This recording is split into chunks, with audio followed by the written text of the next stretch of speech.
Hey guys, tonight we step into the cool hush of ancient Mesopotamia, where clay tablets rest under museum glass like little moons of baked earth, and the wedge-shaped marks pressed into them seem to whisper that the world was already old when Akkadian scribes began copying its memories. Some parts of tonight's journey are widely accepted history. Some parts are interpretation, and some parts are calm, what-if imagination, because historians debate where tradition ends and storytelling begins, and because these old texts may preserve echoes of ideas far older than the tablets themselves. You are walking into a world of kings, temples, debts, incense smoke, and divine names that shift like shadows on a mud brick wall, and just to keep your expectations properly humble, you probably would not survive this place for long without sandals, grain rations, and a very forgiving stomach. So before you get comfortable, take a moment to like the video and subscribe, but only if you genuinely enjoy what I do here. And while you're settling in, post your location and local time down below. Now dim the lights, maybe turn on a fan for that soft background hum, and let's ease into tonight's journey together. You begin as so many stories about Mesopotamia do with clay. Not gold, not marble, not some dramatic crystal skull glowing under moonlight like it wants its own movie contract. Just clay, damp river mud, shaped by hand, dried by air or kiln, then pressed with neat little wedges by a reed stylus. Most historians agree that this simple material changed the human story because it gave ancient people a way to pin language down long enough for memory to outlive breath. Archaeology suggests that in Mesopotamia, especially among the Sumerians and later the Akkadians, writing first blooms for practical reasons, grain counts, labor lists, temple inventories, taxes, sheep beer, more sheep, and probably one annoyed official asking why the barley figures still do not match. And yet, once writing exists, humans do what humans always do. You invent a perfectly reasonable system for counting jars, and before long, someone is using it to record hymns, curses, royal boasts, omens, and stories about how the universe got itself organized in the first place. That is where tonight's puzzle begins. Because when Akkadian texts preserve stories involving the Anunnaki, those famous divine beings of Mesopotamian tradition, they do not always sound like the beginning of everything.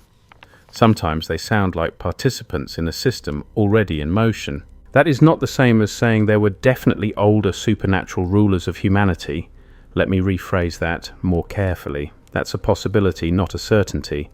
The evidence is patchy, the archives are incomplete, and the old scribes were not writing modern history books with footnotes and timestamps for your convenience. If the evidence is thin, we'll say so. We'll keep the solid ground separate from the mist. What's broadly accepted is that Akkadian civilization rose after the earlier Sumerian city-states had already developed a deep cultural world in southern Mesopotamia. By the late 3rd millennium, BCE Akkadian-speaking rulers and scribes were inheriting traditions that had been forming for centuries. They copied Sumerian texts, translated them, adapted them, and folded them into new political and religious settings. So from the beginning, Akkadian literature is already a library of memories layered over older memories. A text in Akkadian may preserve Sumerian themes, and a Sumerian theme may preserve something even older, though historians still argue whether those deeper layers represent actual remembered traditions or just the natural drift of mythology over time. That phrase matters tonight. Historians still argue whether the oldest divine hierarchies in Mesopotamian literature reflect a clear and stable belief system, or a messy collage built over generations of local worship, political rivalry, and scribal reinterpretation. You can almost feel that messiness if you imagine yourself in a tablet house. The Aduba, the scribal school. The room smells faintly of damp earth oil and human patience under pressure. A teacher leans over a student's shoulder while the student presses signs into wet clay with all the confidence of a sleepy intern trying to copy legal documents before coffee. Outside, the city breathes through narrow streets. A donkey complains to the universe. Somewhere grain is being measured.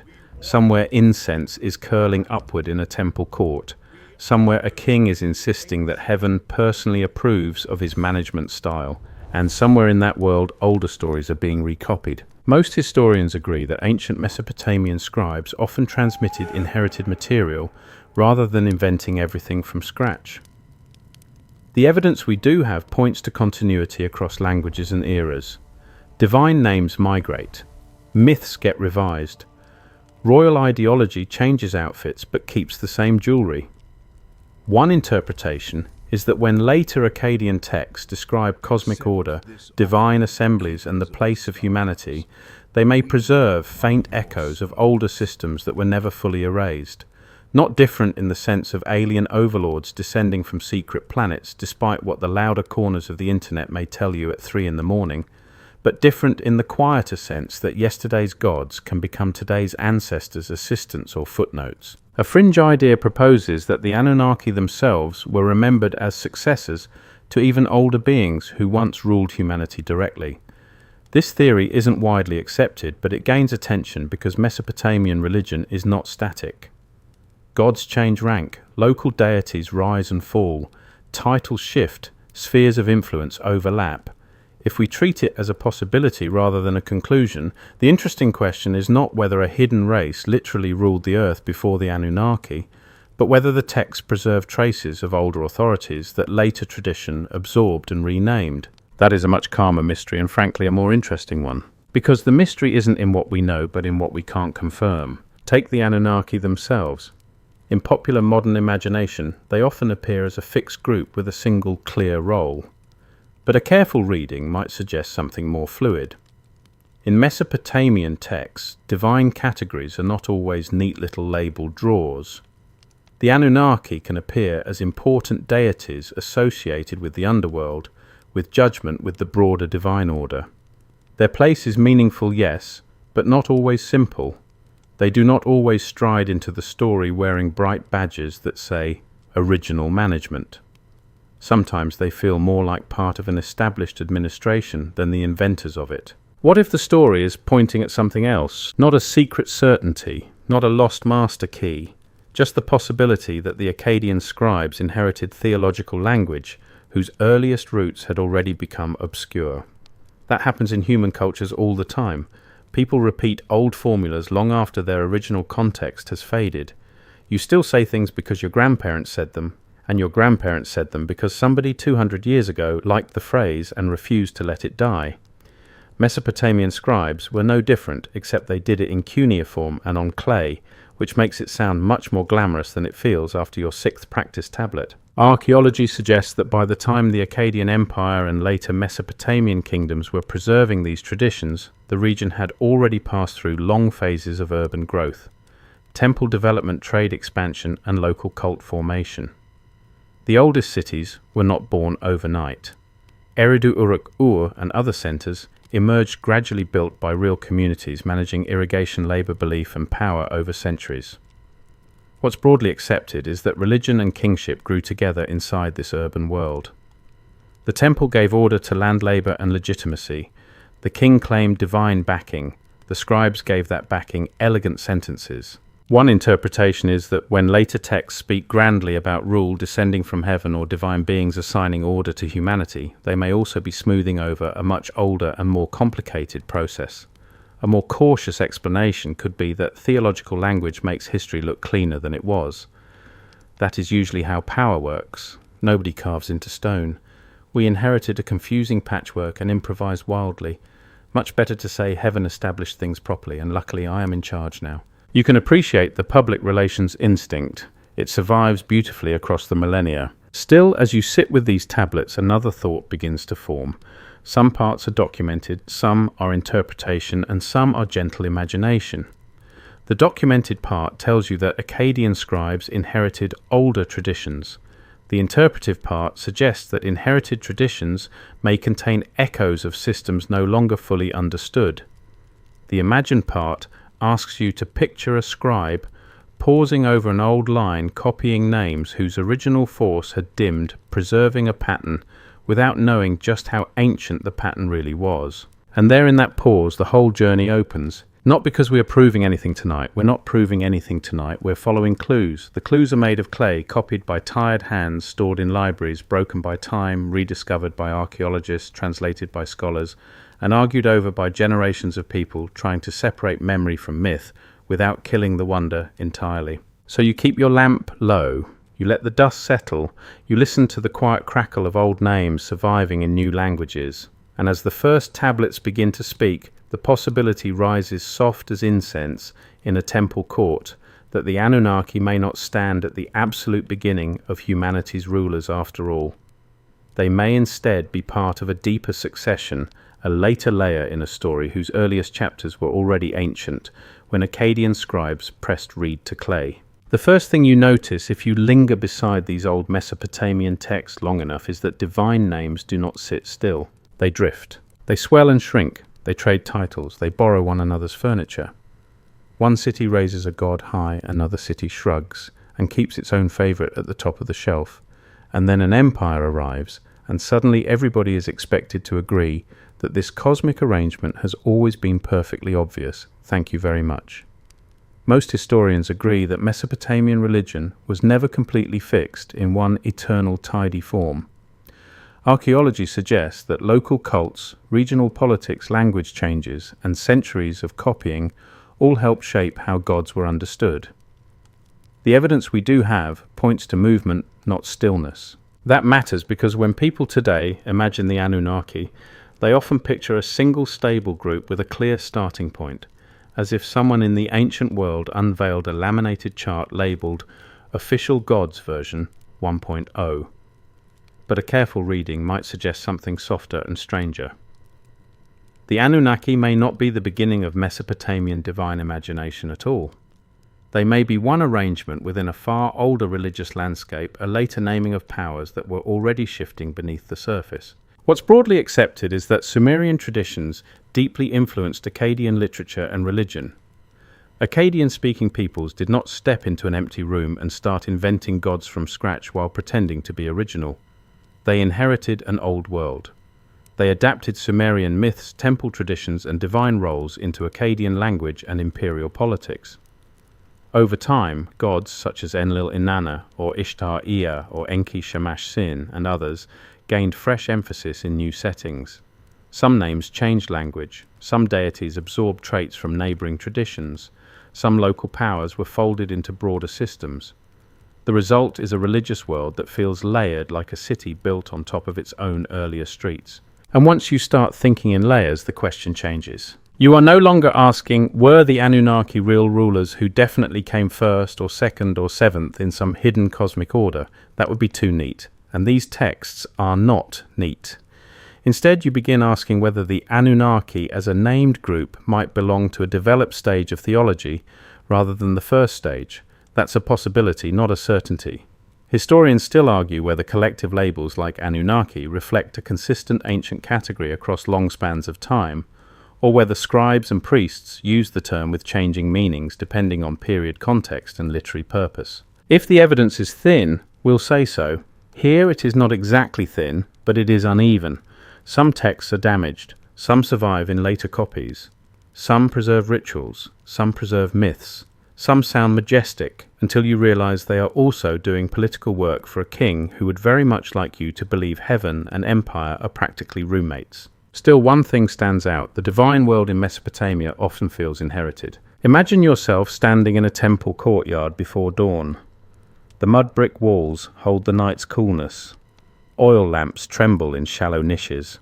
The smell of ash, date syrup, and old reeds lingers in the air. A priest murmurs a formula older than his grandfather, older than his city's current dynasty, older perhaps than the language he speaks every day. He knows the words as sacred order, but he may not know the entire history of how those words came to him. Few people ever do. Human beings are excellent at repeating inherited patterns long after the original reason has slipped off quietly into the reeds. One interpretation is that the Anunnaki occupy this kind of inherited space. Not fabricated, not meaningless, but already part of a theological structure whose earliest foundations had become obscure. In some contexts, they appear as high-ranking divine beings. In others, they seem associated with judgment or the underworld. Their role can feel grand, but not necessarily primal in the simple sense of first-ever rulers of all existence. A more cautious explanation could be that Mesopotamian tradition preserves the memory of many divine systems overlapping with later scribes organizing the chaos into narratives that looked older and cleaner than they really were. That would be a very human thing to do. You can almost hear the scribal logic: this god belongs here, that god belongs there, this title sounds ancient, this genealogy makes the cosmos look less like a family argument at dinner. Please ignore the contradictions behind the curtain. And there are contradictions, or at least tensions. Mesopotamian texts do not always present the same divine hierarchy in the same way. Different cities favoured different gods. Nippur honoured Enlil. Eridu carried the deep aura of Enki or Ea. Uruk loved Inanna with the kind of civic devotion that makes modern sports fans look restrained. Babylon later elevated Marduk spectacularly, turning theology into something very close to a successful rebranding campaign. The evidence we do have points to a long history in which power among the gods could mirror power among cities and kings. So when you hear that the Anunnaki ruled, the question becomes ruled in what sense and at what stage of tradition. A fringe idea proposes that before the Anunnaki came to prominence in recorded myth earlier, divine beings or unnamed powers held authority over humanity only to be absorbed into later cosmology. This theory isn't widely accepted, but it is trying to explain something real ancient religions often preserve traces of prior beliefs under newer names. If we treat it as a possibility, rather than a conclusion, it opens a gentler kind of mystery. Perhaps the Anunnaki were not intruders, replacing a fully separate race of rulers, but inheritors of a divine office whose first holders had faded into ritual epithet or silence. That idea becomes even more interesting when you think about how names work. Names feel stable because we like labels. They help us pretend the world can be arranged in tidy museum drawers. But names in ancient religion are slippery. A title can become a personality. A local deity can merge with a regional one. An old attribute can migrate like a cat, deciding your house is now its house. Before names became gods in the way later texts present them, there may have been looser sacred functions tied to place: sky storm, fertility, judgment, river, mountain, ancestor, and king. Archaeology suggests that early religion in southern Mesopotamia likely grew from the lived concerns of farming, water control, trade, danger, and death.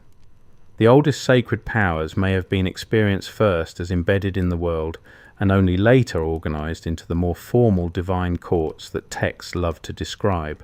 What if even the gods arrived late to a throne already warm? Not warm from some cinematic reptilian overlord, despite the internet's ongoing commitment to making every ancient tablet sound like a rejected science fiction pilot. Warmer in the quieter historical sense. Warm from inherited ritual. Warm from older local sacred traditions. Warm from social memory.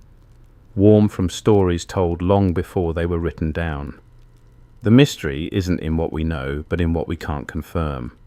And what we can't confirm here is exactly when these hierarchies took their later shapes. Most historians agree that writing appears after long periods of human religious life that left fewer direct records. That means the first written names are not necessarily the first sacred powers people believed in. They are simply the first ones caught clearly enough by literacy to reach us. That gap is easy to forget. You see a name on a tablet and instinctively treat it like an origin point, when in reality it may be just the first surviving snapshot in a much longer film. Some parts are documented, some are interpretation, and some are gentle imagination. So picture the scene. An Akkadian scribe sits cross-legged in filtered afternoon light, copying a traditional text from an older exemplar. Outside, cartwheels drag across packed earth. Somewhere nearby, somebody is arguing about sheep with the stamina of a man who has truly found his purpose. Inside, the scribe presses sign after sign, preserving a divine order already ancient by his standards. He records names with reverence. He may believe he is handling something close to first principles, but what if from our distance we can see that he is already standing in the middle rather than at the beginning? That is where the atmosphere changes. The Anunnaki remain important, certainly, but they begin to feel less like the first dawn and more like the first dawn that survives in readable form. A careful reading might suggest that their authority, however great, belongs to a tradition that had already passed through older hands, older shrines, older languages, and older ideas about who governs the human world and why. We're not proving anything tonight, we're following clues. And the clue in this section is simple. When divine names keep changing, inherited, translated, elevated, and arranged again and again, the possibility opens that the Anunnaki were part of an old order without being the first shape that order ever took. By the time you reach the old formulas about kingship, the air around the tablets seems to change. Everything becomes more ceremonial, more polished, more determined to sound as though order descended in a perfect line from heaven to earth, without any confusion, contradiction, or bureaucratic panic along the way. Which is, of course, exactly the sort of thing human beings say when there has probably been quite a lot of confusion, contradiction, and bureaucratic panic. Most historians agree that in Mesopotamian thought, kingship was deeply tied to divine approval. Archaeology suggests that temples, palaces, and written inscriptions all work together to present rulership as something more than practical force. A king was not supposed to look like a man who simply won an argument with more spears. He was supposed to look like the chosen steward of cosmic order. That is why the old phrases matter so much. You see them in different forms across Sumerian and Akkadian.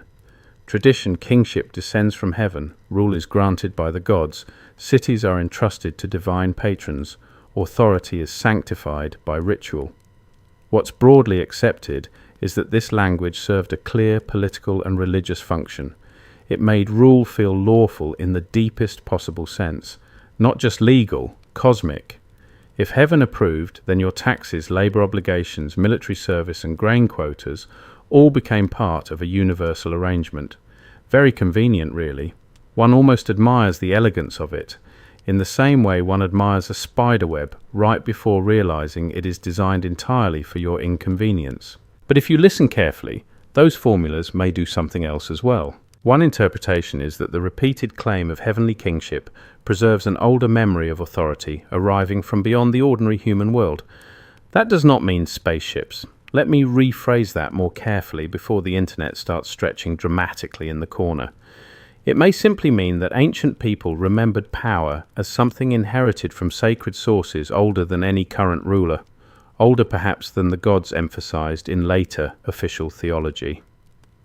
A careful reading might suggest that when Akkadian texts repeat inherited royal language, they are preserving the shell of a much older idea that human rule began under powers whose names or identities later changed. Historians still argue whether phrases like kingship descended from heaven should be read mainly as literary theology or as distant echoes of earlier social memory wrapped in sacred language. That debate sits right at the center of tonight's puzzle. Because if kingship descends, then from whom exactly? In the polished royal inscriptions of later periods, the answer seems easy enough. The great gods approve the king. Enlil grants dominion. Ishtar blesses battle. Shamash upholds justice. Marduk, in later Babylonian settings, receives a startling amount of excellent publicity. But older traditions are less tidy. The same sacred authority can be distributed through different cities, different divine patrons, different mythic frameworks. The evidence we do have points to a world in which kingship is always being explained again. That need for repetition is revealing. Imagine yourself entering a temple courtyard attached to a palace complex. The sun is just beginning to lift the dust into gold. Priests move with practiced economy. Attendants carry baskets, jars, offerings, tablets. Somewhere nearby, a singer warms up a hymn to a deity whose title has already outlived 3 dynasties and 1 local pronunciation. The king, or his representative, performs ritual acts that bind the city to heaven. The spectacle tells everyone watching that rule is not accidental. It is ordained, it is old, it is proper, it has paperwork in the sky. And yet the very insistence of that message may hint at anxiety. Human systems repeat legitimacy claims most loudly when legitimacy needs support. A more cautious explanation could be that royal theology smooths over fractures, conquests, dynastic breaks, local rivalries, competing priesthoods, and inherited myths that do not fit neatly together. If so, the language of heavenly rule may be less a clean historical memory than a sacred patch stitched across older seams. Still seams matter. Most historians agree that Mesopotamian king lists and royal traditions were not neutral records in the modern sense. They are ideological documents as much as historical ones. They arrange succession, glorify rulers, and compress time with the confidence of a storyteller who knows nobody in the room can check the spreadsheet. Yet the evidence we do have points to genuine memory embedded inside them. Cities mattered, dynasties mattered, divine backing mattered. One interpretation is that the insistence on rule coming down from above might preserve a distant awareness that authority was once associated with beings or powers no longer fully visible in the surviving theological map. What if the first rulers of humanity were remembered only as shadows behind royal ceremony? That is not something we can demonstrate. If the evidence is thin, we'll say so. But it is a useful imaginative question because it helps you notice what the texts actually do. They often preserve outcomes more clearly than origins. By the time a formula reaches us in written form, it has usually already been polished, repeated, and institutionalized. The original spark may be gone. The title remains, the ritual remains, the divine endorsement remains, but the earliest context may have drifted out of sight like a boat sliding into marsh fog. A fringe idea proposes that before the Anunnaki became central in later remembered divine order, humanity's rulers were attributed to older sacred powers, now lost or absorbed. This theory isn't widely accepted, but it grows from a reasonable observation. Ancient political theology often reuses older language without preserving the whole worldview that first produced it. If we treat it as a possibility rather than a conclusion, then the old claims about heavenly kingship become more interesting. They may refer not only to divine rule in general, but to remembered authority whose first names no longer survived. There is also the matter of cities themselves. Mesopotamian kingship was never purely abstract. It was tied to actual urban centers, each with its own patron deities, sacred architecture, and inherited prestige. Archaeology suggests that cities such as Kish, Uruk, Ur, Nippur, and Eridu developed distinct identities over long spans of time, when later texts speak of kingship moving from one city to another.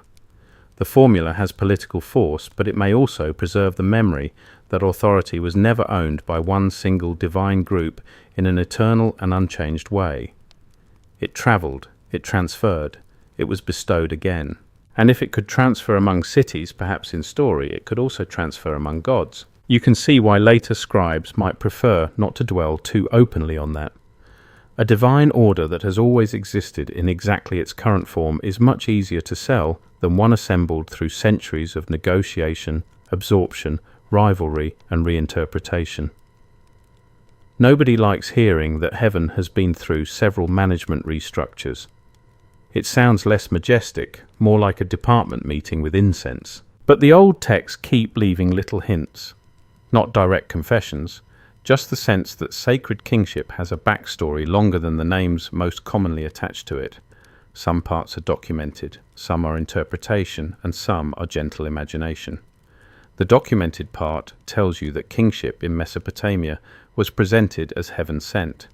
The interpretive part suggests that this formula may preserve older layers of authority beneath the official divine caste. The imagined part lets you picture a ceremony in which the crowd hears the familiar names, while the ritual itself still carries the rhythm of powers long forgotten. And so you keep following the phrases: heaven gives, kings receive, cities endure, the scribes copy, the incense rises, the titles become polished with use, and behind them, just barely visible, lies the possibility that the Anunnaki were not the first beings to rule humanity, but heirs to a much older claim, one already ancient, by the time the royal formulas reached clay. Once you start looking below the named gods and polished kingly formulas, the landscape itself begins to speak. Not loudly. Ancient Mesopotamia rarely does anything loudly unless a king is bragging or a donkey is objecting to its workload. The deeper voice is quieter than that. It comes from mud layers, pottery fragments, buried walls, old canals and settlements that took shape long before later scribes framed the world in neat divine hierarchies. Most historians agree that the great cities of southern Mesopotamia did not appear all at once like a miracle with zoning permits.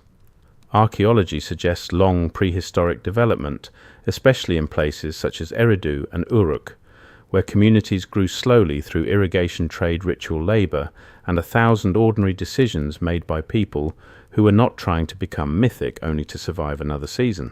And that slow emergence matters, because when later Akkadian texts describe divine rule, cosmic order, and the place of humanity beneath named gods like the Anunnaki, they are speaking from a world already layered over immense stretches of unrecorded human time.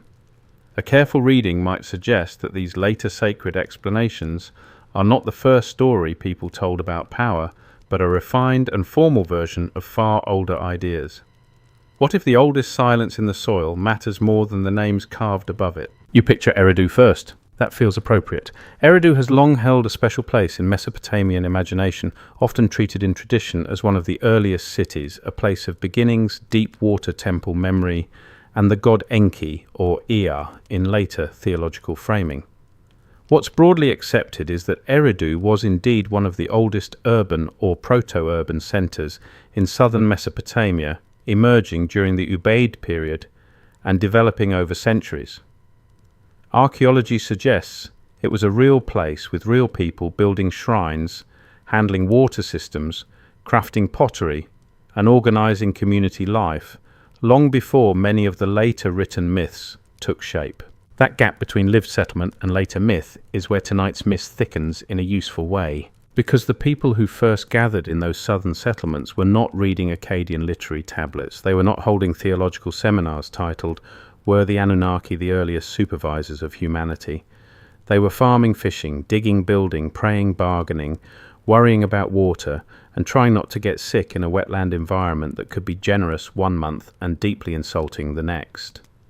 If there were sacred powers in their world, and there almost certainly were, those powers may have been experienced first through land, water, fertility, death, weather, and ancestral memory, rather than through the full divine court language that later texts preserve. That's a possibility, not a certainty. Historians still argue whether the earliest religious life in southern Mesopotamia can be meaningfully reconstructed from temple remains, figurines, settlement patterns, and much later textual traditions, or whether we are inevitably projecting backward through too much missing time. Still, the missing time itself is important. The mystery isn't in what we know, but in what we can't confirm. If you stand in imagination above one of those earlier settlement layers, the scene is less dramatic than later myth, but somehow more haunting. The air is damp, reeds whisper near marsh edges, small structures cluster around communal spaces, mud plaster dries in the sun. Someone carries fish, someone shapes a vessel, someone murmurs to a local sacred presence that will never reach us by name because writing has not yet pinned that prayer to clay. A child chases something small and foolish across packed earth. An elder watches the canal line with the serious look of a person who knows that water is both life and a recurring administrative nightmare. Most historians agree that religion in these early communities was deeply tied to survival and environment. The evidence we do have points to ritual structures and repeated sacred spaces, suggesting long-term worship and communal belief. One interpretation is that later Mesopotamian theology may have formalized and centralized powers that began as local, diffuse, or place-bound sacred authorities. A more cautious explanation could be that as cities grew and elites needed broader ideological systems, earlier forms of devotion were reorganized into the great named pantheons we know from texts. If that is true even partly, then the Anunnaki may represent not the first sacred rulers humans imagined, but a later stage in the organization of divine authority. That idea does not require hidden aliens, lost giants, or moonlit secret empires with excellent branding. It only requires history to behave as history usually does, slowly, unevenly, and with a great deal of layering. A fringe idea proposes that before the Anunnaki, there were remembered beings or powers deliberately obscured by later priestly systems. This theory isn't widely accepted, but it dramatizes a milder scholarly possibility, namely that official theological categories often stand on older foundations they no longer fully explain. And Eridu is exactly the sort of place that invites that thought. Not because archaeology has uncovered a tablet saying surprise management existed before the Anunnaki. Nothing so convenient has appeared which is rude of the ancient world honestly. But because Eridu reminds you that sacred life in Mesopotamia begins in environments and communities that predate the polished literary tradition by a very long time. By the time Akkadian scribes are preserving inherited stories, those stories are already sitting atop centuries of earlier settlement ritual practice and local memory. Some parts are documented, some are interpretation, and some are gentle imagination. The documented part is the deep antiquity of southern Mesopotamian settlement. The interpretive part is the possibility that later divine systems absorbed older sacred patterns. The imagined part is letting yourself picture forgotten names once spoken beside reed-fringed water names later replaced by better-known gods whose titles survived because they belonged to stronger cities, stronger temples, and stronger archives. There is another layer here too, and it is the layer of silence. Archaeology gives you objects, walls, foundations, burials, and settlement traces. It gives you enough to say that life was organized, symbolic, and socially complex. But it cannot easily tell you the exact stories those earliest communities told themselves before writing arrived in force. That silence makes people uncomfortable. Humans love a complete story. We want every beginning labeled and wrapped. Instead, southern Mesopotamia hands you a marshy prehistoric shrug, and yet that shrug may be more honest than any overconfident answer. What's broadly accepted is that urban civilization in Mesopotamia emerged through long local development rather than sudden appearance. One interpretation is that later myths of kingship and divine order may compress that long, messy emergence into cleaner stories about heaven gods and appointed rule. If so, then the oldest human experience of authority may not have centered on the Anunnaki at all. It may have been mediated through unnamed ancestors, place spirits, local divine powers, or sacred offices that never survived in writing. What if later texts are overlay maps useful but incomplete, drawn long after the first roads were already there? You can feel that incompleteness in the soil. Beneath every restored temple phase lies an earlier phase. Beneath every named city lies a village world. Beneath every famous divine title lies a time before the title stabilized. The evidence we do have points to continuity, but also transformation. A shrine is rebuilt, a deity is elevated, a city becomes prestigious, a local ritual enters wider tradition, then later scribes write as though the whole arrangement had always stood just so calm and eternal without any muddy improvisation underneath. Very human, very official, very suspiciously tidy. So you linger in the older layers. You let the reeds move in the edge of your imagination. You let the silence stay silent. We're not proving anything tonight. We're following clues. And the clue here is simple but profound. If the sacred world of southern Mesopotamia was already deep and developing long before Akkadian texts named the Anunnaki within inherited tradition, then the possibility remains that humanity's earliest rulers in mythic or sacred memory belong to an older order, now buried beneath later names, just as the oldest walls of Eridu lie beneath the temple structures that history remembers more clearly. By now, as you move deeper into the old Mesopotamian record, you begin to notice something slightly unsettling about creation stories. They do not behave like pristine originals. They feel revised. Not fake, not worthless, not secretly written last Tuesday by an unusually dramatic intern, but revised in the way old houses are revised, with extra walls, added windows sealed, a staircase moved, and a suspicious little door that clearly used to lead somewhere important. Most historians agree that Mesopotamian creation traditions survive in multiple forms across centuries, languages, and scribal settings. The evidence we do have points to continuity, yes, but also reshaping. Akkadian versions often preserve older Sumerian themes while giving them new emphasis, new ordering, and sometimes new political usefulness. One interpretation is that these revisions may accidentally preserve traces of an older order of rule beneath the official story, and that is where the atmosphere changes again. Because if a creation tradition has been edited, then the edits matter. A careful reading might suggest that what later texts choose to explain clearly can tell you just as much as what they glide over. What if the edits are where the real unease begins? You can feel it most strongly when you compare how Mesopotamian texts talk about beginnings. There is no single universal script handed down unchanged from the dawn of time. What's broadly accepted is that the region preserves several overlapping ideas about creation, divine generations, cosmic order, and the role of humanity. Some traditions focus more on the shaping of human life from clay. Others dwell on divine conflict, cosmic architecture, or the assignment of labor and kingship. The ancient world, rather inconveniently for people who love simple answers, was under no obligation to give you one neat origin story with matching labels and a convenient diagram.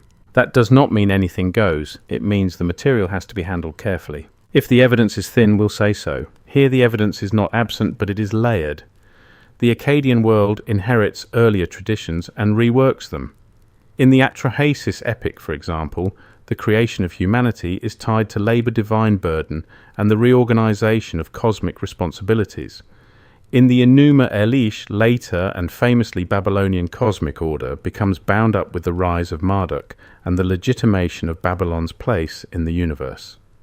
Most historians agree that these texts are theological literature shaped by ritual politics and inherited tradition.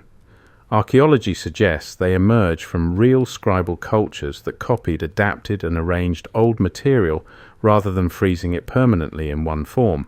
Historians still argue whether the differences among Mesopotamian creation accounts reflect competing local traditions, gradual literary development, deliberate political reshaping, or all three at once. Probably all three, if we are being honest, because humans almost never settle for one motive when they can have several and call it culture. Imagine yourself in a scribal chamber attached to a temple complex. The room is cooler than the courtyard outside. Shelves or baskets hold tablets in various stages of drying use or dignified damage. A senior scribe dictates. A younger copyist listens, lips moving slightly as signs are pressed into damp clay. Somewhere in the text, a line survives from older Sumerian tradition. Somewhere else a phrase has been adjusted to suit newer theology. Somewhere a god has been placed more prominently than before. Nobody announces, "We are now revising primordial memory for administrative elegance." They simply copy what is authoritative, and authority is always partly inherited and partly arranged. That is how old stories become smooth on the surface, while keeping their bumps underneath. Most historians agree that scribal transmission in Mesopotamia was conservative but not mechanical. Texts were preserved but also reorganized, standardized, expanded, translated, excerpted, and ritualized. One interpretation is that if the Anunnaki in later Akkadian tradition do not always appear as absolute first rulers, it may be because the creation traditions themselves are preserving a world in which divine authority had already passed through earlier stages. A more cautious explanation could be that the appearance of older layers is simply what happens when myths develop across many centuries. That's a possibility, not a certainty. Still, once you notice revision, it becomes hard not to keep looking for it. Why does one version stress labor so heavily? Why does another elevate a different divine arrangement? Why do some traditions sound like they are explaining not the first creation ever imagined, but a reordering after some earlier instability? The evidence we do have points to recurring concern with management labor must be assigned divine burden, relieved cosmic roles, distributed sacred hierarchy clarified. Ancient myth, for all its grandeur, can sound startlingly like the universe has been called into a committee meeting. And committees, as you know, usually happen after something has already gone slightly wrong. A fringe idea proposes that the revisions in Akkadian creation texts conceal memories of beings who ruled humanity before the Anunnaki came to prominence in written theology. This theory isn't widely accepted, but it grows out of a real observation. Later versions of myths sometimes preserve awkward seams that hint at inherited material not fully explained by the final form.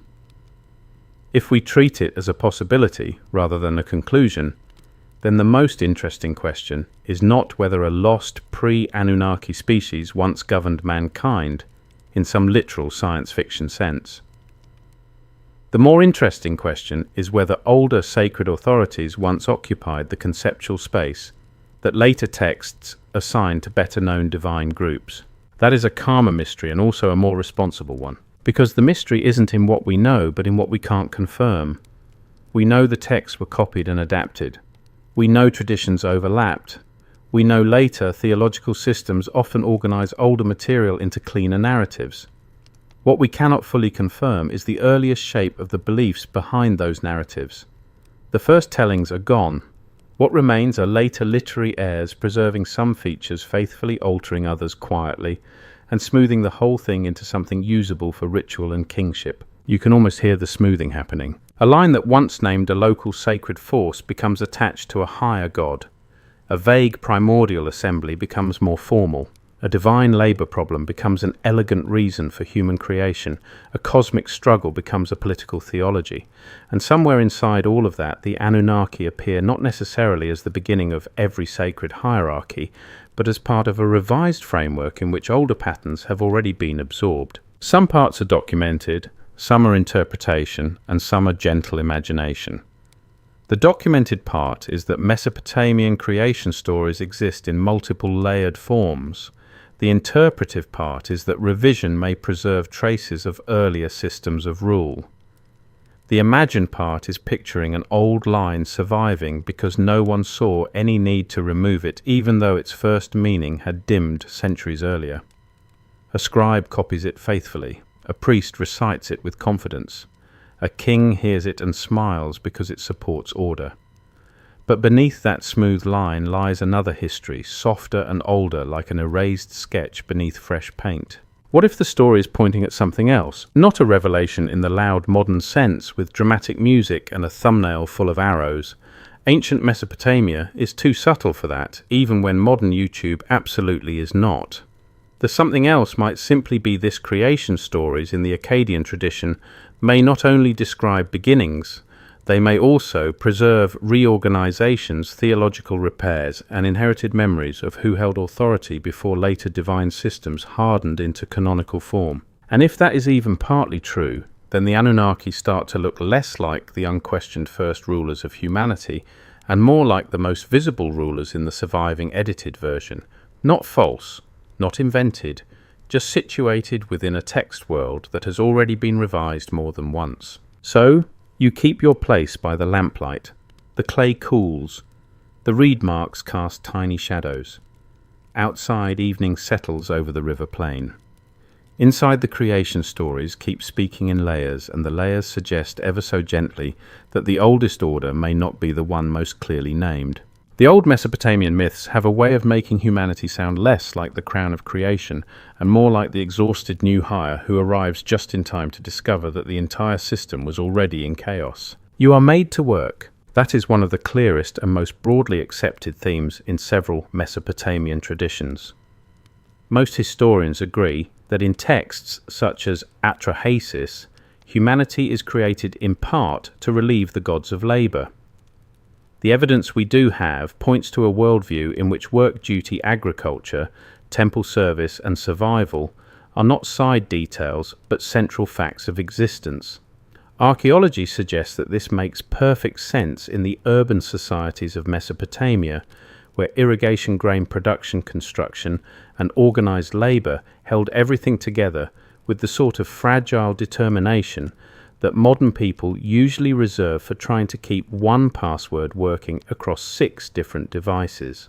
But once you focus on labor, another question emerges. If humans are created to serve, then who exactly were the first masters? The usual answer in surviving myth is that the gods, or certain groups among them, needed relief.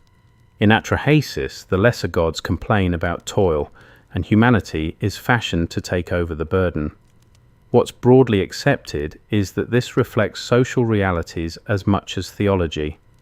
Ancient people lived in highly organized labor systems. Fields had to be maintained. Water had to be controlled. Temples required support. Cities demanded effort from everyone below the top. One interpretation is that these myths translate human economic experience into cosmic language.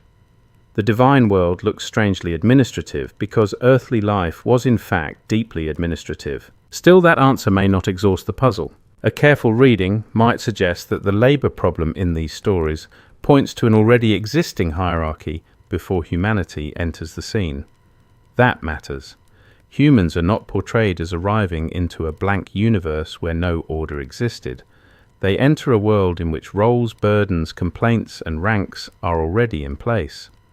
The Anunnaki, in later received tradition, occupy part of that order.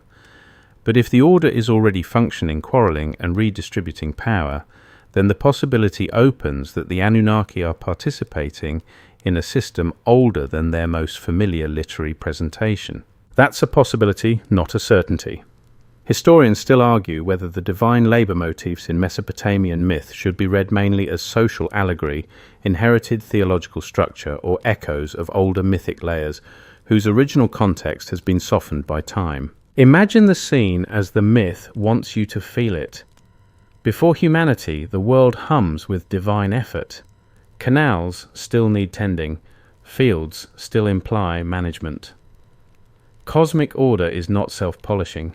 The lesser divine beings strain under repetitive work, and their resentment builds like heat over a baked courtyard at noon.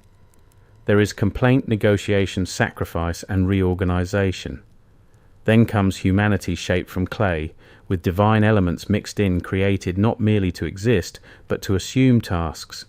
You can almost hear the sigh of relief from the heavenly bureaucracy. At last someone else can file the irrigation reports. There is a dark little joke inside these stories, and it is very human. The universe apparently handles staffing problems the same way every overburdened institution does. It creates a new department and gives it all the worst assignments. Most historians agree that the creation of humanity from clay is a recurring and significant motif in Mesopotamian tradition. The evidence we do have points to symbolic associations between humans' earthcraft mortality and divine intention. One interpretation is that clay emphasizes dependence. Humanity is shaped assigned and fragile. A more cautious explanation could be that this image simply grows naturally from a riverine world where mud-built houses, sealed jars formed bricks and recorded contracts. Even your mythology comes preloaded with construction material. But if humanity is a labor force, then divine rule is already present before humans begin serving it. And that invites a subtler question than the flashy modern one. Not, were there alien overlords before the Anunnaki? Ancient Mesopotamia deserves better than being turned into a late-night cable special with dramatic music and absolutely no indoor voices. The more interesting question is whether the earliest conceptual masters in these myths were once imagined differently from the later divine groups that survive by name. A fringe idea proposes that before the Anunnaki came to dominate later, remembered theological frameworks, older powers or divine offices commanded humanity's purpose and were later folded into the better-known order. This theory isn't widely accepted, but it tries to explain something real in the text, the sense that labor command and hierarchy are older than anyone's surviving arrangement of divine names. If we treat it as a possibility rather than a conclusion, then the myths become less about identifying a hidden first race and more about noticing that the masters of humanity may have been remembered through changing divine masks. And changing masks are everywhere in Mesopotamian tradition. Gods absorb titles, functions overlap, local deities become universalized, theological systems get neater in writing than they probably were in lived practice. What's broadly accepted is that religion in Mesopotamia evolved across centuries of city rivalry, political expansion, and scribal transmission. One interpretation is that the masters who first defined humanity's purpose in sacred memory may have been represented by local powers, ancestral authorities, or diffuse divine forces before later texts situated those responsibilities within clearer named groups such as the Anunnaki. If the evidence is thin, we'll say so. Here it is, suggestive, not conclusive. We do not possess a clean tablet saying, "Dear future reader, please note that management existed before the current divine team." That would be helpful, but the ancient world rarely cooperates with modern curiosity in such a straightforward way. Instead, we get layered myths where labor precedes humanity, hierarchy precedes service, and the surviving names may represent later clarity rather than absolute beginnings. The mystery isn't in what we know, but in what we can't confirm. You can feel that uncertainty most strongly when you imagine how these stories were heard. A listener in ancient Mesopotamia did not necessarily pass every divine title with modern analytical suspicion. The story explained why life was hard, why work was unavoidable, why temples mattered, and why humans owed service upward.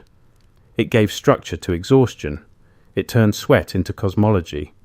And because it did that so effectively, it may also have preserved older assumptions without pausing to explain where they first came from. Some parts are documented, some are interpretation, and some are gentle imagination. The documented part is that Mesopotamian myths often portray humanity as created for labor within an already ordered divine system. The interpretive part is that this may reflect changing ideas about who commanded human service across time. The imagined part is picturing an ancient storyteller reciting a familiar creation account while unnoticed behind the named gods stand, older shadows not fully remembered yet still shaping the logic of the tale. What if the first masters were written out the way tired accountants erase a bad column? Not with malice necessarily. Sometimes old structures fade because newer ones are more useful. A conquering empire prefers a theology it can centralize. A major temple prefers a divine hierarchy it can ritualize. A scribe prefers categories that fit the curriculum. Over time, the older masters need not be denounced. They only need to be absorbed, renamed, subordinated, or left unexplained until memory turns them into background texture. We're not proving anything tonight, we're following clues. And the clue here is plain enough to feel almost humble. Humanity enters these myths as workers in a cosmic order already underway. If that order had a history before the surviving literary form, then the Anunnaki may not have been the first beings to rule humanity, only the most clearly remembered rulers in the version of the story that reached the clay. By the time you arrive at the old king lists, you are walking into one of Mesopotamia's most polished illusions. Not false, exactly, just polished, smoothed, combed neatly into place until the wild hairs of memory lie flat enough for royal ideology to put on a proper robe and sit up straight. Most historians agree that Mesopotamian king lists are invaluable but deeply complicated documents. They preserve names, sequences, claims, and fragments of real political memory, but they also arrange the past in ways that support legitimacy, continuity, and sacred order. Archaeology suggests that some rulers on these lists correspond to historical realities, while other sections stretch into legendary time with impressive confidence and absolutely no sign of embarrassment. And right near the center of this polished past stands one of the most famous old claims in Mesopotamian tradition, kingship descended from heaven. It is a gorgeous phrase, ceremonial, weighty, elegant. It sounds like it should be carved into stone while someone nearby burns incense and looks dramatically into the middle distance. What's broadly accepted is that this formula gave political authority sacred depth. A ruler was not merely a strong man with a decent army and good timing. He ruled because heaven had placed rule upon the earth in a city through a dynasty under divine supervision. The phrase takes a messy world of ambition, conquest, grain taxes, and palace intrigue, then washes it in celestial light. Naturally, that makes you suspicious. Not because the phrase is meaningless, but because such beautiful formulas often conceal older, rougher realities underneath. One interpretation is that kingship descended from heaven may preserve not only a theological idea, but also a much older memory of authority arriving from beyond ordinary human society. A more cautious explanation could be that this is simply how ancient cultures dignified rule. That's a possibility, not a certainty, but the formula itself invites questions, especially because it keeps returning with such solemn confidence as if repetition might smooth away every awkward seam. Historians still argue whether the language of heaven-sent kingship reflects pure literary theology, distant memory of older sacred institutions, or a blend of both. That blend is where the interesting things happen. Picture yourself in a scribal setting where a king list is being copied. The clay is damp and cool against the hand. Light falls through a doorway in a narrow beam, catching the floating dust. The scribe presses in city names, reign lengths, successions, transfers. Kish, Uruk, Ur. A city holds kingship, then loses it. Another city receives it. The list moves with the confidence of official memory. It does not pause to confess confusion. It does not whisper, "We may have simplified a few centuries for readability." It proceeds like a man telling family history after deciding that certain relatives are best described as travelling merchants instead of fugitives. Most historians agree that the Sumerian king list and related traditions blend history with ideology. The evidence we do have points to real concern with dynastic succession and city prestige, but also to literary shaping. Reign lengths in the earliest sections can become fantastically long. Legendary kings stand beside more historical ones. The flood divides time. Kingship is portrayed as something transferable descending from heaven and moving between urban centres according to a pattern that is sacred as much as political. That idea of transfer matters more than it first appears to. Because if kingship can move, then kingship is not identical with any one group forever. It is a charge, an office, a divine grant, an inherited force that passes from city to city and ruler to ruler. One interpretation is that this transfer language may preserve older notions of sacred authority that long predate the literary systems in which the Anunnaki become more visible. What if heaven in these texts means not merely a place above, but a remembered prior order, an authority that existed before the divine caste settled into the familiar arrangement later tradition preserves? That is not a mainstream conclusion. If the evidence is thin, we'll say so. But it is a suggestive question because the formula itself sounds older than any single political moment. It carries the weight of repetition. And repeated sacred language often outlives the worldview that first gave it shape. A fringe idea proposes that the heavenly source of kingship in Mesopotamian tradition points to rulers or beings who were later obscured when divine hierarchies changed, and the Anunnaki gained clearer prominence in surviving literature. This theory isn't widely accepted, but it tries to explain why the source of authority can feel both specific and strangely vague. Heaven gives kingship, yes, but the mechanism of that gift and the oldest identities behind it remain less clear than modern readers often assume. If we treat it as a possibility rather than a conclusion, then the king lists begin to look like curated memory. They preserve not just names, but a theology of succession. And curating memory is always selective. Some names are polished, some are stretched, some are dropped, some are framed so neatly that you stop asking what came before the frame itself. That selective quality becomes even more striking when you remember how old the underlying cities are. Archaeology suggests that urban centres in southern Mesopotamia developed over long periods before the later literary tradition organised the past into grand sequences. What's broadly accepted is that the surviving king lists reflect later attempts to impose order on a deep and complex past.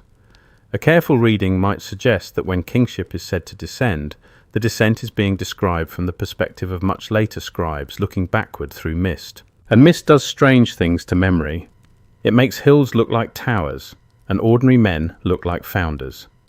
It can also make inherited formulas sound more precise than they really are. You can imagine a listener hearing the list recited aloud. The rhythm would carry authority on its own. City after city, king after king, flood break, transfer, restoration. The performance would reassure more than explain. It would tell you that rule has always had a sacred pattern, that today's order belongs to a chain older than living memory.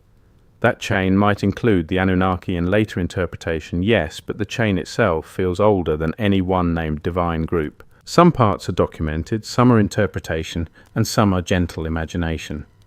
The documented part is that Mesopotamian tradition presents kingship as descending from heaven and moving among cities.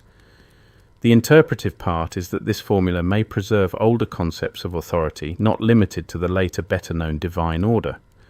The imagined part is picturing the earliest receivers of sacred kingship standing beneath names no tablet now preserves, while later scribes keep the transfer formula but quietly lose the first chapter. The mystery isn't in what we know, but in what we can't confirm. We know that kingship is represented as a divine gift. We know it transfers. We know later theology and politics shaped how that gift was narrated.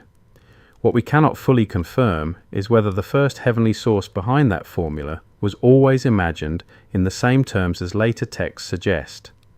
A more cautious explanation could be that the source was reinterpreted many times just as cities rose and fell, and just as gods themselves shifted in rank and emphasis. which honestly is almost too human. Even heaven apparently needs revisions, mergers, and a decent filing system. So you keep following the old phrase as it descends through clay and memory. Kingship comes down. Cities inherit it. Dynasties claim it. Scribes preserve it. And behind that elegant descent lies the possibility that the Anunnaki were not the first beings to rule humanity, but one later stewarding of a power whose oldest source had already slipped beyond the edge of the written world. Once you begin reading the god lists themselves, the whole divine world starts to look less like a fixed family portrait and more like a crowded guest book from a very long, very complicated banquet. Names pile up, titles overlap. Local gods rise into wider importance. Major gods absorb smaller ones. Old epithets cling to new identities, and every now and then a strange figure appears in the textual shadows, like someone who definitely belongs in the room, but whom nobody has bothered to introduce properly. Most historians agree that Mesopotamian pantheons were never frozen in one permanent arrangement. Archaeology suggests that religion across Sumerian, Akkadian, Babylonian, and Assyrian contexts evolved continuously, shaped by city loyalties, political expansion, scribal habits, and the practical need to make many local traditions coexist without the entire cosmos dissolving into theological chaos. That need for order produces lists, and lists, for all their neatness, often reveal more confusion than they hide. What's broadly accepted is that Mesopotamian scholars and priests compiled god lists to organize divine names, relationships, titles, and ritual functions. These lists could serve educational, theological, and scholarly purposes. They helped scribes learn. They helped temples classify. They helped intellectuals map an enormous sacred landscape that had grown far messier than any single myth could comfortably explain. One interpretation is that the very existence of these lists suggests an ongoing effort to tame older and more varied traditions into a manageable system. A careful reading might suggest that in the margins of that effort, traces of displaced powers still linger. What if the Anunnaki inherit a bureaucracy so old that even they barely understand it? That is not a scholarly conclusion in the strict sense, but as an imaginative mood, it helps you notice something real. The divine order in Mesopotamian texts often feels inherited rather than freshly designed. Historians still argue whether many of the lesser-known divine names in god lists represent active cult figures, local survivals, textual archaisms, or scribal attempts to reconcile contradictory traditions. The lists themselves can be strangely moving. You picture a tablet laid flat in the low light of a temple school. A student traces names that have already travelled through centuries. Some are famous, some are barely remembered. Some may once have belonged to local shrines, now ruined their walls, melted back into earth. Their patron deities surviving only because a diligent scholar copied them into a list beside more powerful neighbours. It is a bit like opening an old city directory and finding the names of forgotten shops between famous landmarks. The directory remains. The street has changed completely. Most historians agree that Mesopotamian religion absorbed and reorganized local gods rather than erasing them cleanly. The evidence we do have points to a process of identification and equivalence. One god may be linked to another because they share a function, a title, a city connection, or a ritual similarity. Over time, a local storm god can be mapped onto a greater storm god, a healing goddess onto another healing figure, a regional divine patron onto a larger imperial framework. A more cautious explanation could be that this does not necessarily preserve a secret hidden order of pre-Anunnaki rulers, but simply the normal development of ancient polytheism. That's a possibility, not a certainty. Still, the normal development of ancient polytheism can itself preserve older layers. That is the important point. Because when a later theological system organizes many names under broader headings, something is gained and something is lost. Clarity is gained. Uniformity is gained. A king can more easily sponsor empire-wide worship when divine roles have been tidied up. A scribal curriculum can function more smoothly when categories are standardized. But in the process, earlier distinctions may blur. Old local powers may survive only as epithets, secondary names, or obscure entries in lexical texts.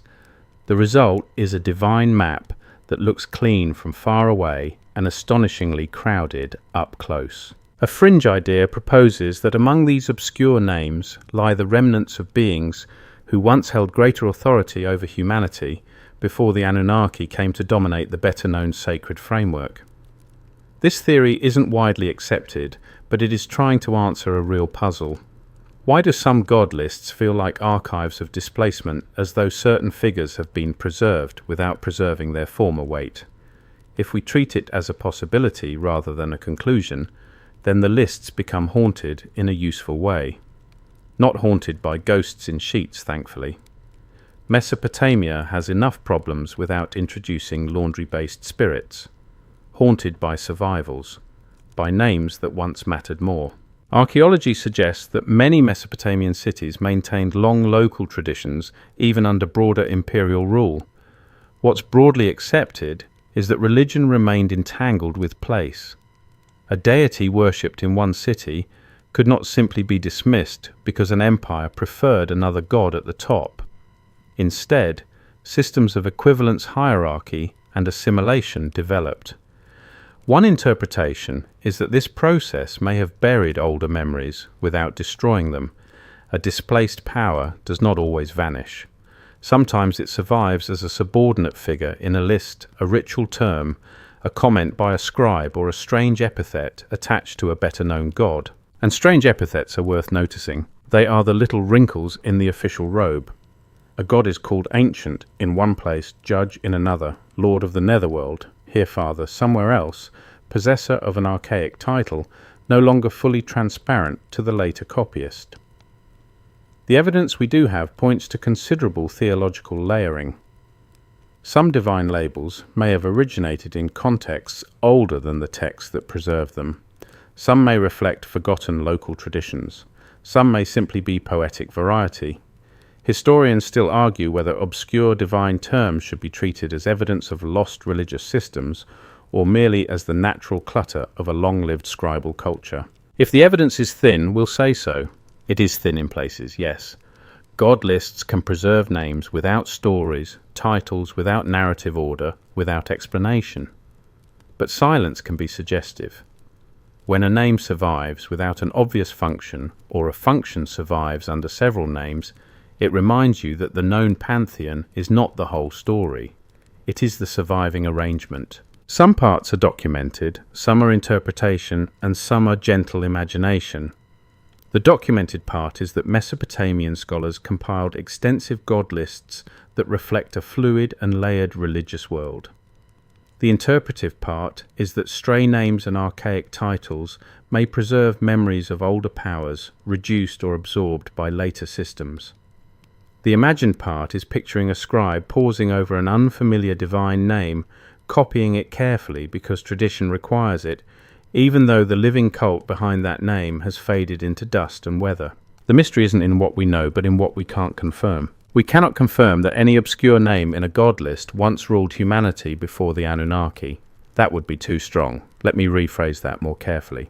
This raises the possibility that the surviving lists preserve the outlines of a more crowded sacred past, one in which authority may have belonged to powers later overshadowed by the divine groups more familiar to us. That is suggestive, not conclusive. And yet suggestions matter in a story like this, because the more carefully you read these lists, the less the Anunnaki feel like the first and only organizing principle of the divine world. They begin to feel like one prominent layer in a temple archive full of older paper trails, except the paper is clay, and the paperwork lasts 5,000 years out of pure stubbornness. So you keep turning the tablet in the lamplight. Known names, unknown names, major gods, minor gods, displaced powers, absorbed identities. The lists do not solve the puzzle, they deepen it. And in that deepening lies the possibility that before the Anunnaki stood at the center of remembered order, other sacred authorities had already shaped humanity's imagined place in the universe, leaving only faint echoes in the catalogues of the gods. The flood arrives in Mesopotamian tradition like a line drawn straight through memory. Before and after, then and now. The old world and the world that has to begin again with wet earth, stunned survivors, and the unpleasant smell of everything that used to be neatly arranged now floating somewhere downstream.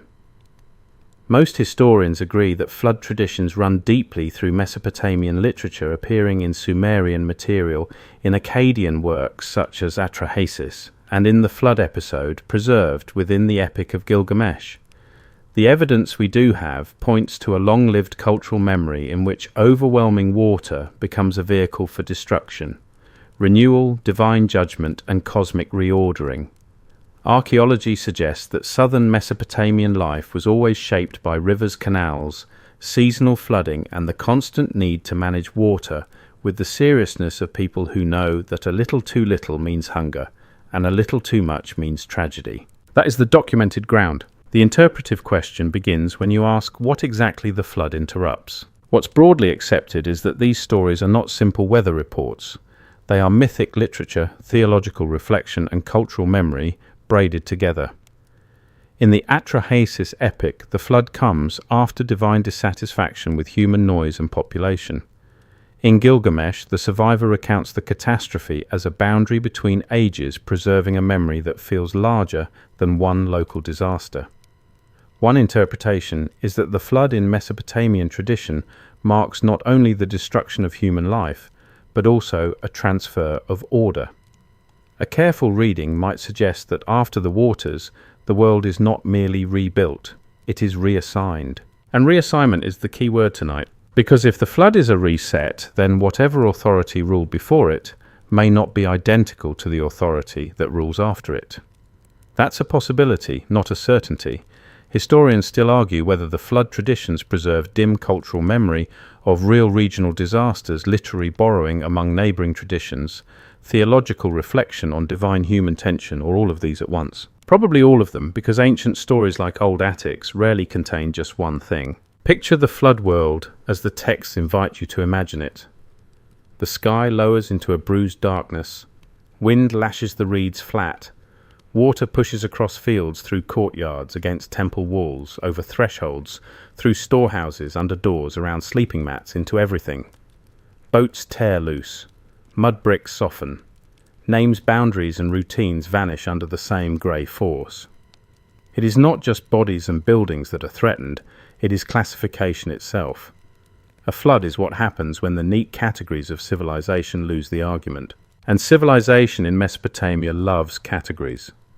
Field canal boundary tax offering rank city god king. A flood laughs at all of them. Most historians agree that flood narratives in ancient Mesopotamia often function as stories of both punishment and preservation. The evidence we do have points to a paradox. The same catastrophe that destroys nearly all life also becomes the means by which selected knowledge survives.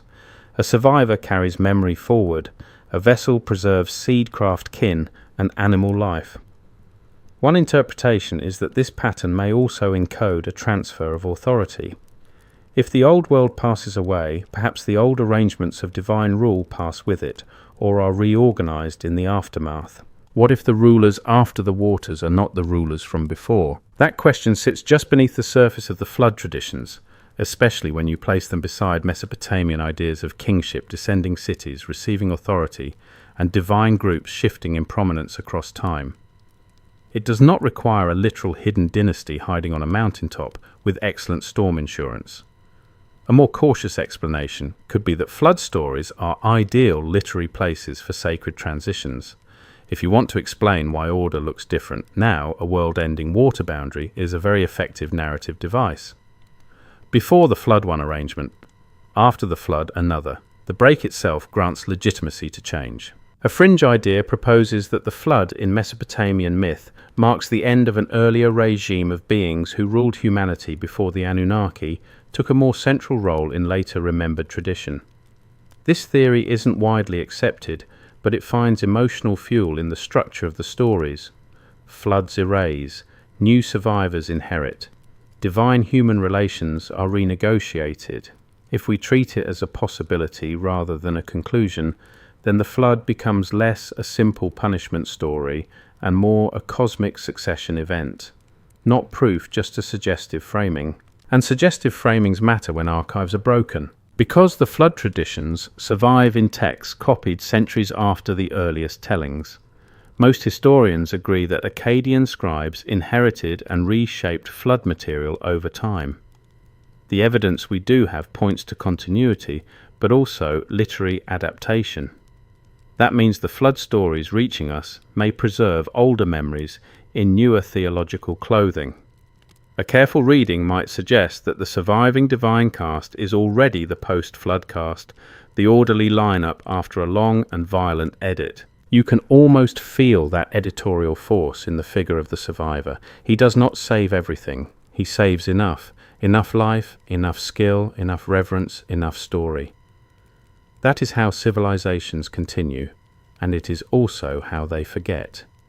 You carry what matters most urgently, not every subtle distinction from the world that drowned.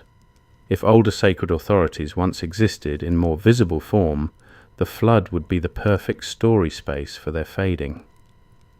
Some memories survive as titles. Some survive as ritual gestures. Some do not survive at all. The boat leaves many things behind, and ancient librarians tragically were not allowed unlimited carry-on baggage. Archaeology suggests that flood experience, whether localized or regional, was a plausible and recurring reality in Mesopotamia's river systems. What's broadly accepted is that the literature transforms that reality into cosmic story. One interpretation is that the flood's literary function includes explaining why the present order is not simply the continuation of the oldest one. A more cautious explanation could be that this is a normal feature of mythic renewal. Still, mythic renewal is exactly where older rulers can disappear most elegantly beneath the drama of starting over. Some parts are documented, some are interpretation, and some are gentle imagination. The documented part is the deep Mesopotamian tradition of flood narratives that divide time and reset human history. The interpretive part is that these stories may encode a transfer or reorganization of authority.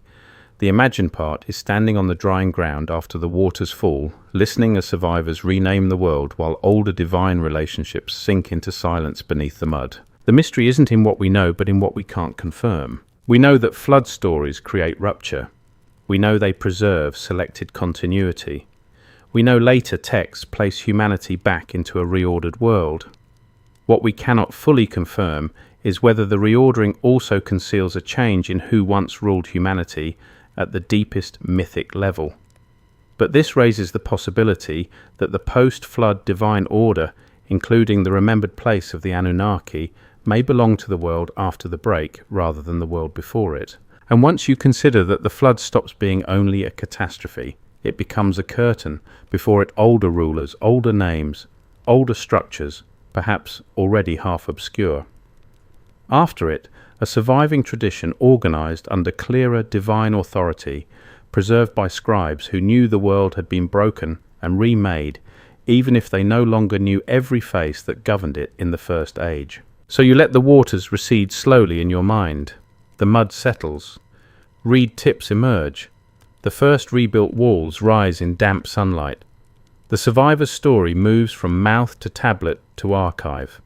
And in that passage from drowned world to remembered world, the possibility remains that humanity's rulers changed with the waters leaving the Anunnaki, not at the first beginning, but at the beginning that came after everything else had been washed away. If the heavens in Mesopotamian thought sometimes feel crowded and political, the underworld feels older. Heavier too. Not louder, not flashier, not eager for applause like a king unveiling a new inscription about his humility, but older in the way deep earth feels older than any house built on top of it. Most historians agree that the netherworld played a major role in Mesopotamian religion, imagination, and ritual life. The evidence we do have points to a complex vision of the dead of judgment of great beings below the earth, and of a realm that was not merely decorative background for myth, but part of the structure of reality itself. Archaeology suggests that burial practices, funerary offerings, ancestor concerns, and textual references all reflect a serious and enduring relationship between the living and the dead. And once you notice how serious that relationship is, another possibility rises quietly from the dust. What if humanity once answered not only to powers above, but also to powers below? That is not the mainstream conclusion, so let's keep our feet on the bricks. What's broadly accepted is that Mesopotamian religion did not separate the cosmos into a simple upstairs-downstairs arrangement where heaven mattered and the underworld existed merely for moody atmosphere. The netherworld had rulers, judges, gatekeepers, and laws. It held kings and commoners alike. In some traditions, divine figures associated with the Anunnaki appear there in connection with judgment and the ordering of the dead. One interpretation is that the underworld role of the Anunnaki may preserve a memory of older authority, perhaps not newly created, but inherited from more ancient sacred structures already tied to death, ancestry, and subterranean power. Historians still argue whether the Anunnaki's underworld associations reflect a late specialization of their role, an original aspect of their identity, or a shifting combination shaped by different texts and periods. That debate matters because it changes the direction in which you imagine authority flowing. Most modern retellings like to put all attention on the sky. Heaven sounds clean, heaven sounds official, heaven comes with better lighting. But many ancient cultures, Mesopotamia included, understood power as something rooted as much in the earth and the dead as in the bright realms above. A careful reading might suggest that the deepest rulers of humanity in mythic imagination were not always imagined as purely celestial. A more cautious explanation could be that underworld order simply mirrors earthly kingship and legal process. That's a possibility, not a certainty. Still, the underworld in Mesopotamian literature has a dignity and age that make it feel less like an afterthought and more like an original chamber in the house. Imagine descending, not in a dramatic fantasy adventure way with glowing swords and a soundtrack trying too hard, more like passing through layers of silence. The city noise thins, sunlight falls away, the smell changes from baked clay and river air to dust-old stone and cool stillness. Gates stand in sequence. Officials of the dead do their work with the kind of patience only eternity can produce. No one here is impressed by your resume. No one cares how many goats you owned or whether your cousin once shook hands with a governor. Beneath the earth, status becomes memory, and memory becomes order. Most historians agree that Mesopotamian underworld texts describe a structured realm with rulers and judges often associated with figures such as Ereshkigal-Nergal in later traditions and assemblies of the dead or divine beings. The evidence we do have points to judgment decree and administration. It is not random gloom, it is government, ancient, solemn, and not remotely interested in your personal branding. One interpretation is that the authority of underworld judges may echo forms of sovereignty older than the clearer royal theologies of heaven-sent kingship. If you think about it, that makes a strange amount of sense. Before cities build high walls and kings boast about cosmic backing, communities are already living with death-burial ancestry, and the question of what power remains after life ends. The dead are among humanity's oldest companions.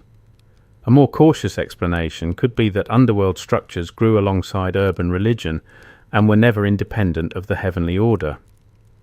Even so, the emotional antiquity of death cult and ancestor concern may mean that subterranean authority runs very deep in sacred memory. A fringe idea proposes that before the Anunnaki were remembered as part of a later divine hierarchy, humanity's ultimate rulers were chthonic beings tied to the dead, the earth, or ancestral judgment, and that the Anunnaki later inherited or absorbed part of this role. This theory isn't widely accepted, but it touches a real feature of the evidence divine authority in Mesopotamia is not exclusively sky-centered. If we treat it as a possibility rather than a conclusion, then the underworld becomes more than a destination. It becomes an archive, a place where older forms of rule may have lingered longer than they did in the official heavenly narratives favored by kings and temples. That idea becomes even more interesting when you remember that the dead in Mesopotamian thought remains socially significant. Offerings matter, funerary care matters, neglect has consequences. The boundary between living community and dead community is real, but not absolute. What's broadly accepted is that the dead retain a kind of continuing presence requiring ritual acknowledgement. One interpretation is that early sacred authority may have been bound up with ancestors or ancient dead long before later theology grouped power under clearer named gods. What if the oldest kings were not first remembered as gods at all, but as mighty dead whose authority deepened until it became divine? Again, careful, that is suggestive, not conclusive. But old religions often blur the line between ancestor, hero, ruler, and deity. The evidence we do have points to a Mesopotamian world very comfortable with layered authority, where kings can be mighty gods, can judge, and the dead can still matter politically in ritual imagination. And the underworld keeps records in its own way, not on tidy public tablets, unfortunately. That would help enormously. But in recurring images, in repeated roles, in associations that survive across texts. A divine being who judges the dead may preserve more ancient prestige than a later political hymn lets on. A title attached to the underworld may have roots older than a king's palace theology. Some parts are documented, some are interpretation, and some are gentle imagination. The documented part is that the Mesopotamian underworld is structured, governed, and tied to divine judgment. The interpretive part is that these underworld roles may preserve older patterns of sovereignty. The imagined part is picturing the first humans feeling the power of the dead and the earth before they ever named the later divine order with the clarity scribes would prefer. The mystery isn't in what we know, but in what we can't confirm. We cannot confirm that humanity literally served underworld beings before the Anunnaki, but this raises the possibility that some of the deepest remembered forms of authority in Mesopotamian thought were chthonic, ancestral, or subterranean, and that the Anunnaki's later role in judgment may represent inheritance rather than origin. In other words, their place below may be a clue to something older than their place above. There is something soothing about that, strangely enough. The oldest authority not descending in a blaze from the sky, but waiting below in the patient earth beneath reed marshes and temple foundations and city walls, beneath dynasties and arguments and all the chatter of living ambition. Older than palaces, older than imperial theology, older perhaps than the names that later tradition made famous. So you let the lamp burn lower. You imagine the underworld not as horror, but as depth. A kingdom of memory judgment and buried continuity. And in that depth, the possibility remains that before the Anunnaki stood among the rulers of humanity, the oldest powers may have belonged to the earthbound dead, to the judges below, to a sovereignty so ancient that later heavens had to build themselves on top of it. By now, the temples have begun to feel less like buildings and more like memory machines. You walk past mud brick walls thick enough to keep out some of the day's heat under beams, darkened by smoke, across courtyards, worn smooth by feet that have repeated the same sacred paths for generations. The air smells of ash oil grain dust and wool, with a little river damp always lingering somewhere in the background, like Mesopotamia's version of a permanent house guest.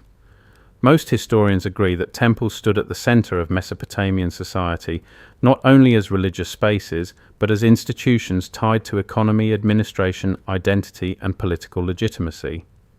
Archaeology suggests that temple complexes managed land labor storage offerings and ritual at a scale that made them inseparable from the life of the city itself. And that is exactly why they matter to our puzzle. Because temples do not merely preserve belief, they preserve repetition. A prayer spoken once may vanish. A prayer spoken every day for centuries begins to shape the world, or at least the world as people experience it. What's broadly accepted is that Mesopotamian ritual life depended on repeated acts, offerings, hymns, processions, cleansings, invocations, feast cycles, and careful maintenance of divine presence. One interpretation is that such repetition may have carried older loyalties long after official theology had shifted. A careful reading might suggest that ritual often preserves memory more stubbornly than doctrine does. What if every offering bowl carries a faint memory of someone no longer named? That question is softer than most modern mystery framing, but it is better suited to the evidence. We are not looking for a lost manifesto tucked under a temple stair with a note saying, by the way, there were earlier rulers before the Anunnaki, sorry for the confusion. Ancient religion almost never works that neatly.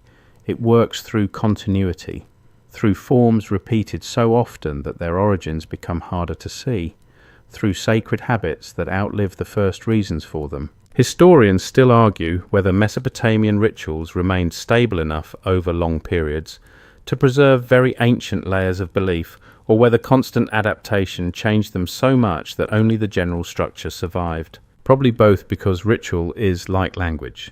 It changes but slowly. It updates but rarely all at once. It clings to old phrases with heroic stubbornness even after half the room has forgotten what they originally meant. Imagine a temple at first light. Servants sweep the threshold. A priest checks vessels, fabrics and food offerings. Incense begins its patient climb upward. Somewhere a singer rehearses a hymn whose words have already outlived several dynasties. In an inner space, the divine image receives ritual attention, as if the god is tangibly present, fed, clothed, honored, awakened. Outside the gates, ordinary people bring petitions, worries, gratitude, grain, animals, or whatever they can afford. The temple mediates between divine and human. Yes, but also between past and present.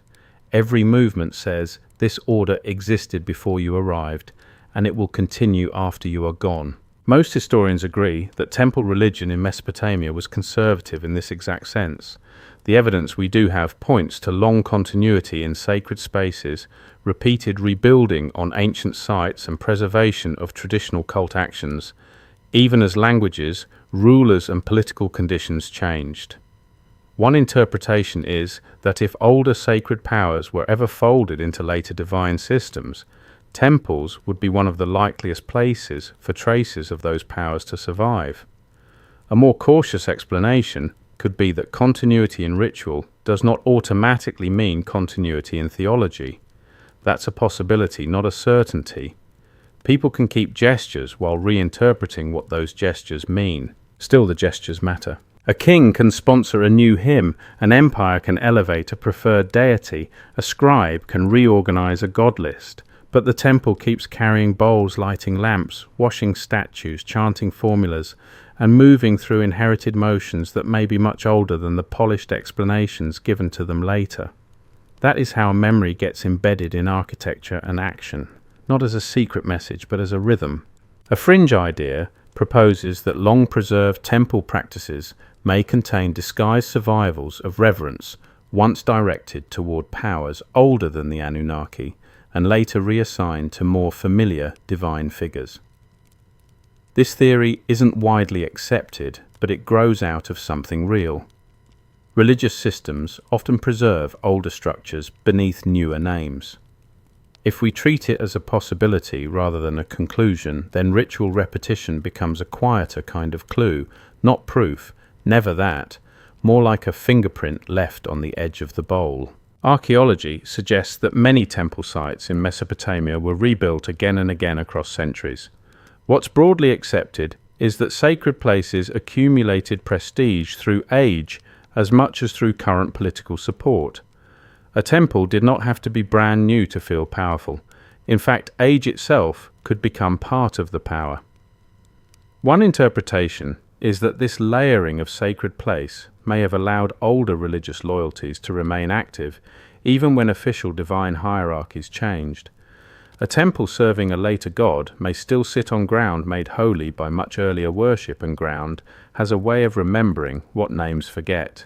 There is something almost sleepy about that continuity. The same threshold, the same offering smoke, the same soft scrape of sandals, the same murmur before dawn, and over centuries names rise and fall around those motions like weather around a stone. If the evidence is thin, we'll say so. It is thin when it comes to identifying any specific pre-Anunnaki ruler hidden inside temple ritual. We cannot do that responsibly, but the evidence we do have points to a broader pattern. Institutions preserve forms older than their current explanations. Temples are especially good at this because their whole purpose is to make sacred order feel continuous. That continuity may conceal change as often as it reveals it. Some parts are documented, some are interpretation, and some are gentle imagination. The documented part is that Mesopotamian temples anchored worship economy and political legitimacy through repeated ritual. The interpretive part is that ritual repetition may preserve older loyalties beneath later theology. The imagined part is picturing an offering placed before a well-known god, while deep in the pattern of the act, an even older reverence still hums like a note too low for most ears to catch. The mystery isn't in what we know, but in what we can't confirm. We know temples preserved continuity. We know continuity can outlast explanation. We know the Anunnaki, like other divine groups, belong to a sacred world shaped by institutions that were already ancient in some places by the time later texts reached us. What we cannot fully confirm is whether those institutions carried memory of rulers earlier than the Anunnaki in any direct way. But this raises the possibility that official theology was never the whole of sacred life. Beneath it moved the older current of ritual habit, place, memory, and inherited reverence. And inherited reverence is not easy to uproot. It settles into walls, into songs, into the order of a procession, into which vessel is lifted first and which prayer is whispered at the threshold before the doors are opened. People forget reasons long before they forget rituals. That is one of humanity's most reliable tricks. So you stay a little longer in the temple smoke. You listen to the chant fold over itself. You watch the lamp flames shiver in drafty corners. And it begins to seem possible that before the Anunnaki stood at the center of remembered divine order, other sacred authorities may already have shaped the human world, leaving behind not clear names but repeated gestures, inherited spaces, and the quiet persistence of ritual that refuses to die. By this point in the journey, you have probably noticed that ancient memory does not always lose things cleanly. Sometimes it misfiles them. Sometimes it dresses them up in new names, gives them fresh duties, moves them from one shelf to another, and hopes no one asks too many awkward questions about why an old story now sounds slightly different in the middle. Most historians agree that myths change through copying, conquest, translation, and reinterpretation. The evidence we do have points to a long Mesopotamian habit of preserving older material while fitting it into newer political and theological frameworks. That is not deception in the dramatic movie sense. It is just what cultures do when they survive long enough to outgrow their own early categories. And yet out at the edges of that process, strange survivals remain. Monsters, wise ancients, hybrid beings, primordial rebels, great old figures who appear for a moment in a text and then retreat again before you can get a clean look at them. What's broadly accepted is that Mesopotamian literature includes many beings who are not simply the tidy major gods of temple hymn and royal inscription. There are Apkallu, the antediluvian sages associated in later tradition with deep wisdom and civilization.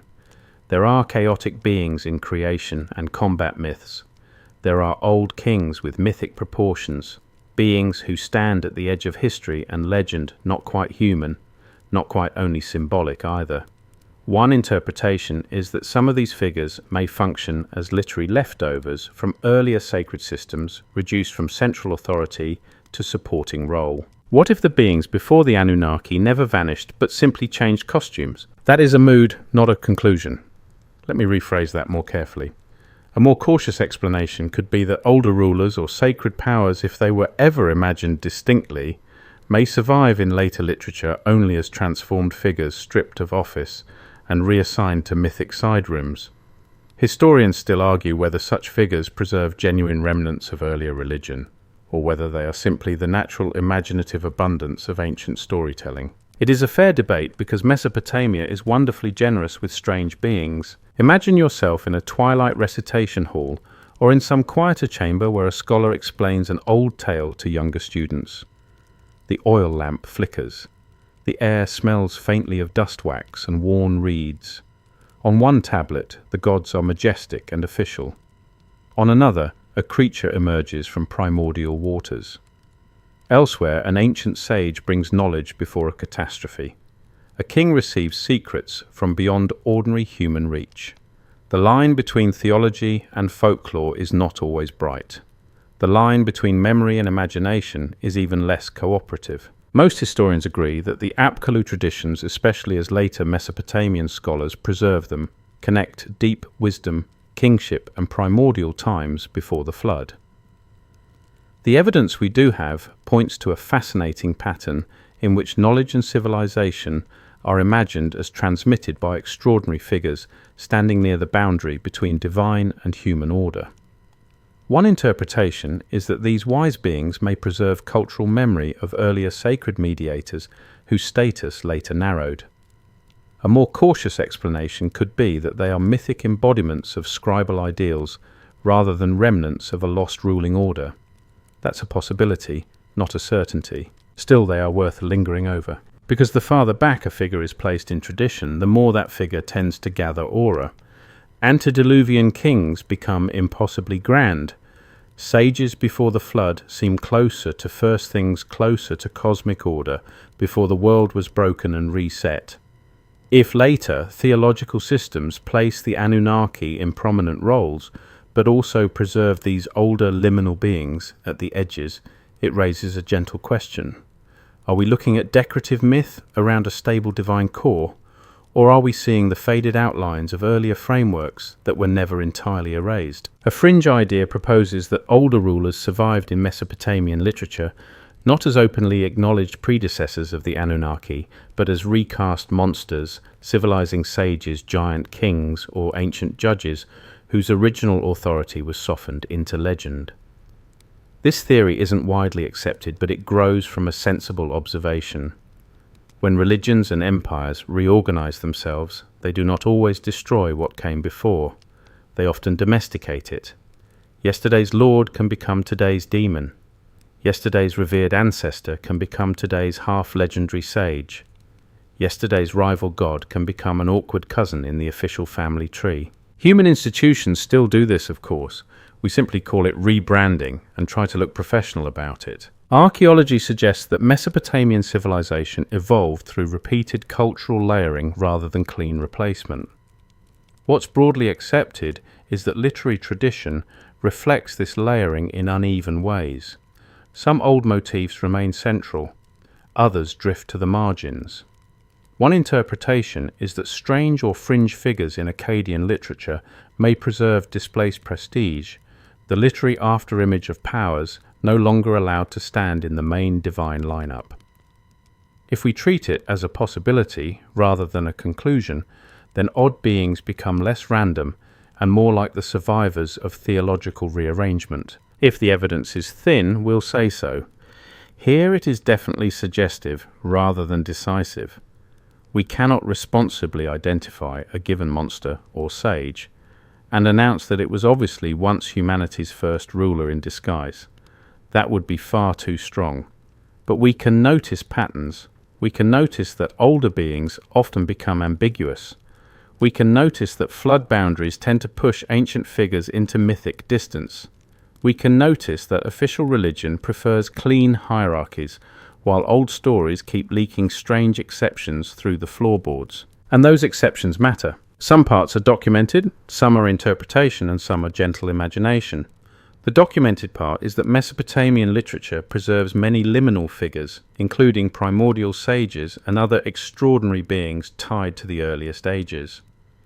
The interpretive part is that such figures may represent transformed survivals of older sacred authority. The imagined part is picturing an ancient storyteller smiling slightly as a younger listener hears about a creature or sage from the age before kingship settled into familiar names, not realizing that he may be listening to the faded echo of a dethroned power. The mystery isn't in what we know, but in what we can't confirm. We cannot confirm that any specific Apkallu giant king or monstrous figure was once openly understood as a ruler of humanity before the Anunnaki. But this raises the possibility that the literature preserves older authority indirectly through beings whose roles became unstable as theology developed. That instability is often where memory hides, not in the polished center, but in the odd corners, in the figure who no longer fits neatly, in the ancient one who knows too much, in the being who arrives from before the flood carrying knowledge no current order can comfortably explain. What if the story is pointing at something else? Maybe not at a secret civilization in the loud modern sense, maybe at a quieter truth about myth itself, that the past is not erased all at once. It survives in character types, in inherited imagery, in beings who feel older than the plot currently assigned to them. If the Anunnaki came to stand at the center of later remembered rule, then some of what stood there before may now survive only in these altered forms, pushed just far enough to the side that they appear uncanny rather than authoritative. So you let the strange figures remain strange. You do not force them into certainty. You keep the solid ground separate from the mist, but you also do not ignore them. Because in the soft flicker between official divine order and the unruly old beings at its edges, the possibility remains that humanity's earliest rulers were not fully lost.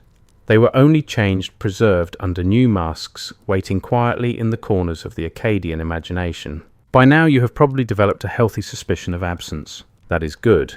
Ancient archives reward suspicion provided it stays polite and does not start kicking over every pot in the room looking for conspiracy with the energy of a man who just discovered documentaries at midnight. Most historians agree that the written record from Mesopotamia is astonishingly rich and yet painfully incomplete. The evidence we do have points to vast libraries, temple archives, school texts, royal inscriptions, legal records, lexical lists, hymns, myths, and rituals. Archaeology suggests that only a fraction of what once existed has survived, and only a fraction of what survives is complete.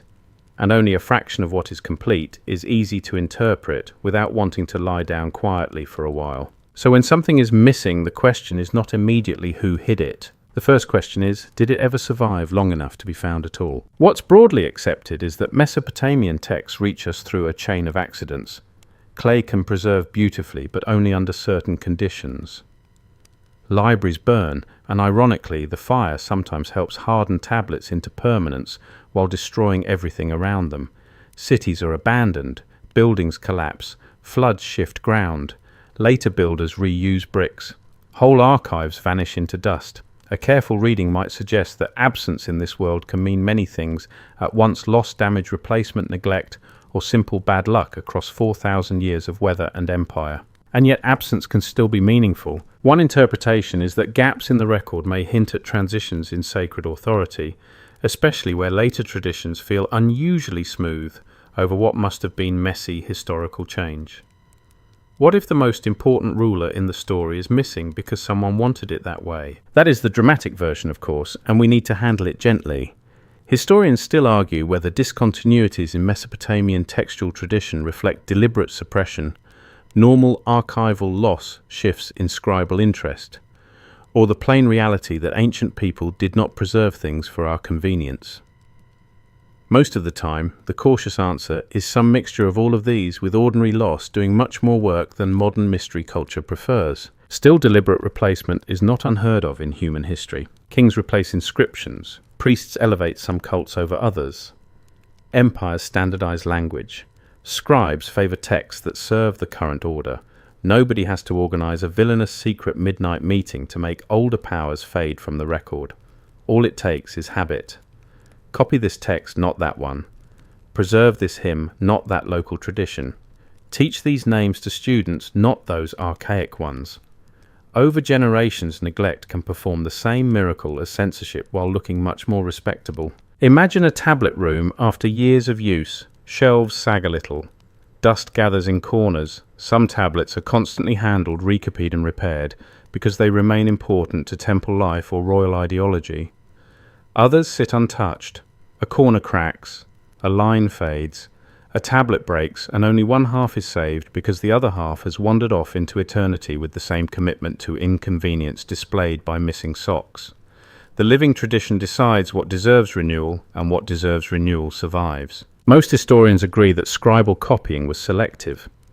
The evidence we do have points to canon-like tendencies in some settings, especially where schools and temples favoured certain compositions as authoritative or useful.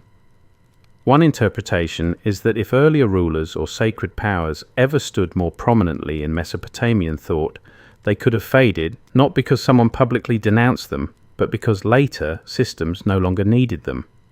A more cautious explanation could be that we are simply over-reading the silence. That's a possibility, not a certainty. If the evidence is thin, we'll say so. Here it is thin in the exact way that makes the mind itch. We know the archive is incomplete. We know later traditions preserve layered material. We know absence can be created by loss or by disinterest. We do not know in most cases whether a missing earlier sacred order once had texts that failed to survive. But this raises the possibility that the clean prominence of the Anunnaki in surviving discussions may owe something to preservation bias. In plain language, maybe they look like the beginning, partly because the older paperwork did not make it through the flood, the fire, the collapse, the curriculum, and the empire. There is something almost comforting about that thought, strange as it sounds. It reminds you that history is not a perfect stage play with every actor still present.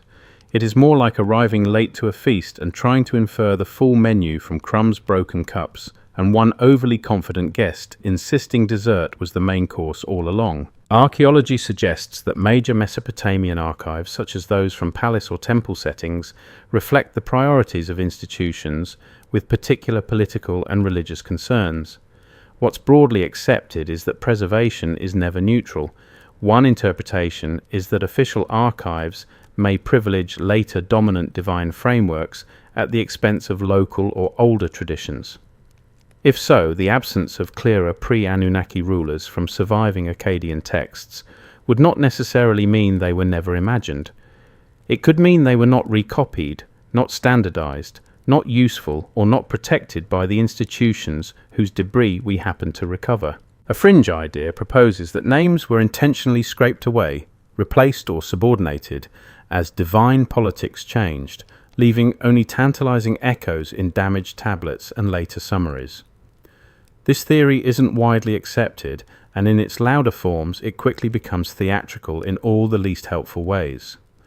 But if we treat it as a possibility, rather than a conclusion, the softer version becomes reasonable enough to consider. Sacred memory is curated. Curated memory leaves things out. Some parts are documented, some are interpretation, and some are gentle imagination. The documented part is that Mesopotamian archives are partially damaged and shaped by selective copying and institutional priorities. The interpretive part is that absence itself may tell us something about how older powers were forgotten or sidelined. The imagined part is picturing a student in a scribal school encountering an archaic divine name on a broken tablet, Edge frowning unsure whether it matters, and then setting it aside in favor of the text everyone agrees is worth learning. The mystery isn't in what we know, but in what we can't confirm. We cannot confirm that a missing class of texts once openly described rulers before the Anunnaki, but we can confirm that the archive is shaped by survival and preference, not by perfect fairness. That is enough to make silence interesting, not decisive, not magical, interesting. And in ancient studies, interesting silence is often where the mind needs to slow down rather than speed up. You resist the temptation to fill every gap with spectacle. You let the broken edges remain broken. You let the missing names stay missing. But you also notice that every polished surviving order depends on countless lost alternatives. For every text copied 100 times, there may have been others copied once and then forgotten. For every god elevated in curriculum, there may have been older powers whose stories remained local, fragile, and unsponsored. So you sit with the broken tablets a little longer. You trace the chipped corner. You follow the surviving line until it ends in fracture. And right there in the place where the text does not continue, the possibility remains that humanity's earliest rulers slipped out of view, not because they were never imagined, but because the clay that carried them was not chosen often enough to outlast the centuries. By now the tablets, temples, kings, floods, and god lists have all done something subtle to your thinking. They have made certainty feel less impressive. That is probably for the best. Ancient Mesopotamia rewards patience more than swagger. Most historians agree that Akkadian literature is a layered blend of theology, politics, ritual memory, and inherited tradition. The evidence we do have points to a world where scribes preserved older material while adapting it for new cities, new kings, new empires, and new sacred priorities. Archaeology suggests that what survives is not a frozen system, but a moving one. Names stay, meanings shift, ritual continues, authority gets polished, stories begin to look older and more stable than they may really have been. So now you stand in the middle of the mist with a better question. Not have we discovered the secret hidden truth of who ruled humanity before the Anunnaki. That would be much too loud, and frankly a little embarrassing. The better question is whether the surviving Akkadian and broader Mesopotamian traditions point toward a longer chain of authority than the familiar divine lineup first suggests. A careful reading might suggest that the Anunnaki were elevated within that chain rather than standing alone at its absolute beginning. What if the story is pointing at something else, just beyond the edge of certainty? That is where this whole journey has been moving. You think back to the clay itself, to the copied lines inherited from earlier Sumerian tradition. You think of divine names that drift and shift, of kingship descending from heaven, of cities carrying authority like a torch passed from hand to hand. You think of flood stories that divide the world into before and after, of underworld judges, older in mood than the bright sky gods of temples, repeating motions long after their original meanings blur, of strange sages and obscure names in god lists, lingering like old family secrets no one fully explains at dinner. What's broadly accepted is that Mesopotamian tradition preserves continuity across centuries. One interpretation is that this continuity may also conceal transformation, meaning the order we see clearly in later texts could already be the result of earlier rearrangements. Historians still argue whether the surviving divine hierarchies in Mesopotamian literature should be read as stable ancient inheritance or as later theological organization built over much older and less recoverable sacred ground. That argument is not a failure of scholarship, it is scholarship being honest, because the honest answer is that both things may be true at once. The Anunnaki are real within the textual and religious world of Mesopotamia. They matter. They are not a modern invention pasted onto a blank clay tablet by somebody with too much free time and alarming confidence. But the clarity with which later readers encounter them may tell us as much about preservation and system building as about origins. A more cautious explanation could be that the Anunnaki became one of the prominent surviving expressions of divine authority in a world that had already passed through older local powers, older sacred assumptions, older cosmic arrangements, and perhaps older ways of imagining what ruled human life. That's a possibility, not a certainty, and that distinction matters. Imagine an evening in a scribal archive in Babylon or another great Mesopotamian center. Lamps are lit. Their glow rests softly on shelves of tablets and on the hands of a scholar who has spent a lifetime arranging inherited material into teachable order. The scholar knows many names, many traditions, many old compositions. He copies carefully. He explains with authority. He organizes the divine world so that students can grasp it, kings can use it, and rituals can continue.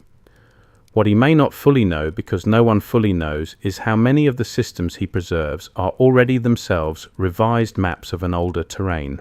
That is not ignorance. It is simply the condition of being late in a very long story. Most historians agree that later Mesopotamian scholarship was deeply concerned with preserving and systematizing tradition. The evidence we do have points to lexical texts, commentaries, god lists, omen series, mythological narratives, and ritual instructions that all attempt to make the world legible.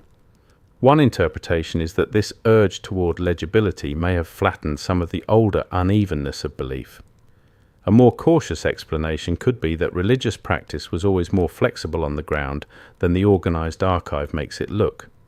If so, then the Anunnaki as we encounter them may be part of a grand arrangement made clearer by scribes than it was in living history. And living history is always messier than the archive wants to admit. Cities rise and fall, temples inherit older sites, local gods are absorbed, royal ideology reframes memory. Flood stories reset time. The dead continue judging from below. Ritual keeps moving even when explanation changes. Some parts are documented, some are interpretation, and some are gentle imagination. The documented part is that Mesopotamian religion and literature are layered, adaptive, and shaped by long transmission. The interpretive part is that the Anunnaki may belong to a later visible layer of authority rather than the first imaginable one. The imagined part is a scribe pausing over an archaic phrase, sensing its age without fully knowing its first home, then pressing it into fresh clay so that something older than understanding survives one more generation. A fringe idea proposes that the Anunnaki replaced an entirely separate race of earlier rulers whose traces were intentionally obscured. This theory isn't widely accepted, and in its stronger forms, it races far ahead of the evidence with the stamina of a man late for a boat. If we treat it as a possibility rather than a conclusion, the gentler version is more useful. Perhaps not a separate race in the dramatic sense, but earlier sacred authorities, divine offices, ancestral powers, or local sovereign beings whose memory dimmed as later theology sharpened around more dominant names. That gentler version fits the clues better. Because the mystery isn't in what we know, but in what we can't confirm. We cannot confirm the exact identity of beings who may have ruled humanity in the oldest mythic imagination before the Anunnaki became prominent in surviving texts. We cannot reconstruct the full religious life of prehistoric southern Mesopotamia from later literature without risking too much confidence. We cannot fill every broken line with a revelation. But this raises the possibility that the Anunnaki, far from being the absolute first rulers in all remembered sacred time, were one powerful chapter in a succession already ancient when Akkadian scribes inherited it. And once you accept that the whole atmosphere softens, you no longer need a loud answer. You do not need every clue to lock into place with suspicious perfection. In fact, the gaps become part of the meaning. The surviving texts point toward continuity, but also toward inheritance, toward authority that descends, transfers, adapts, and survives under changing names, toward a sacred world where even gods may arrive after older structures have already settled into the bones of the land. So you read more slowly now. You let the famous names keep their dignity without forcing them to carry the whole burden of first beginnings. You let the unknown remain unknown. You keep the solid ground separate from the mist. And in that careful space it becomes possible to say something both modest and strange. The Akkadian story may not be telling you that the Anunnaki invented rule over humanity from nothing. It may be telling you more quietly that they inherited a throne set in place long before their names were written clearly enough for us to read. At the end of a journey like this, you find yourself returning to the simplest object of all, a tablet in lamplight. Not a grand revelation, not a trumpet blast from heaven, just clay marked by a human hand carrying words that have crossed centuries by luck labour and the stubborn habit of scribes who kept copying what they thought mattered. Most historians agree that Mesopotamian texts give us fragments rather than a complete system. The evidence we do have points to continuity layering and long inheritance rather than a single untouched account of origins. Archaeology suggests that every surviving line stands on top of lost lines, earlier settlements, older rituals, broken archives, and the quiet erosion of time. One interpretation is that those fragments invite cautious questions about rulers before the Anunnaki, not because they prove a hidden truth, but because they keep hinting that the visible order may not be the first one. And that is enough. Not enough for certainty, of course.